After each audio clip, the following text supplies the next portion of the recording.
ছেলে মেয়েদের সাথে আমরা যখন তাদেরকে প্যারেন্টিং করে বড় করে, প্রথম হচ্ছে পড়াশোনা একটা বিষয়।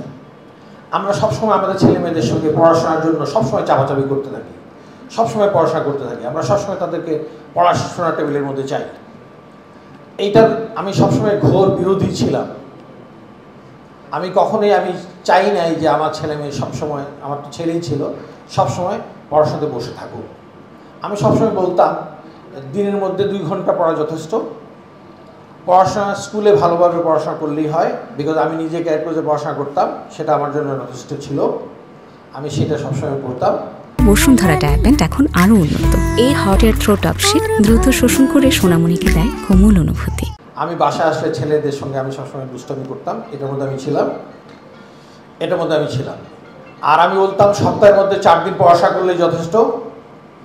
আর সপ্তাহের মধ্যে শুক্র শনিবার এই দিনগুলা খেলাধুলা বা সিনেমা দেখা, ঘুরে বেড়ানো, এইগুলো করাই আমার জন্য যথেষ্ট ছিল।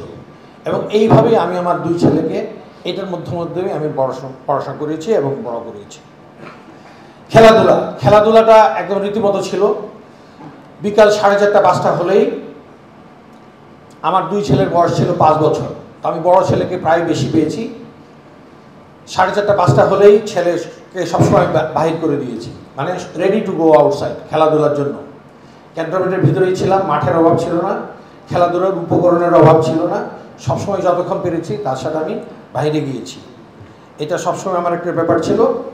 আর শুক্র শনি বা অন্যান্য ছুটির দিনে খেলাধুলা করার জন্য ওকে নিয়ে, আমার ছেলেদেরকে নিয়ে আমি সবসময় ঢাকা শহরের এখানে সেখানে আনাচে কানাচে বল টল নিয়ে বাইরে বিস্তর জায়গায় ঘুরে বেড়াতাম। বাহিরে ঘোরা একটা নিত্য নৈমিত্তিক কাজ ছিল। যখনই ছুটি পেতাম এখানে সেখানে ঢাকার বাইরে একই রকম কাপড় চোপড় পরে বনে বাজারে এখানে সেখানে আমি ঘুরে বেড়াতাম আমার ছেলেদের সাথে। আমি আমার ছেলেদেরকে ধর্মীয় শিক্ষাটা আমি দিয়েছিলাম যথার্থভাবেই।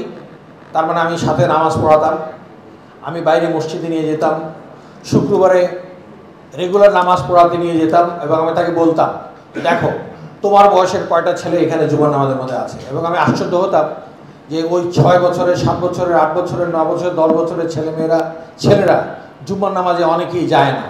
এটা অত্যন্ত দুঃখজনক ব্যাপার।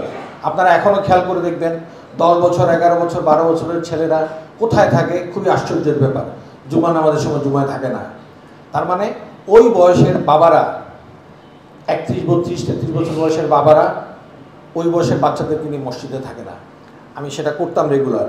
এবং জুমা নামাজের পরে এসে বাসায় যে খাবারটা হতো প্রতি শুক্রবারে, ওই খাবারটা ভালো একটা খাবার হতো বাসায়, আমরা মজা করে বসে খেতাম গরম গরম।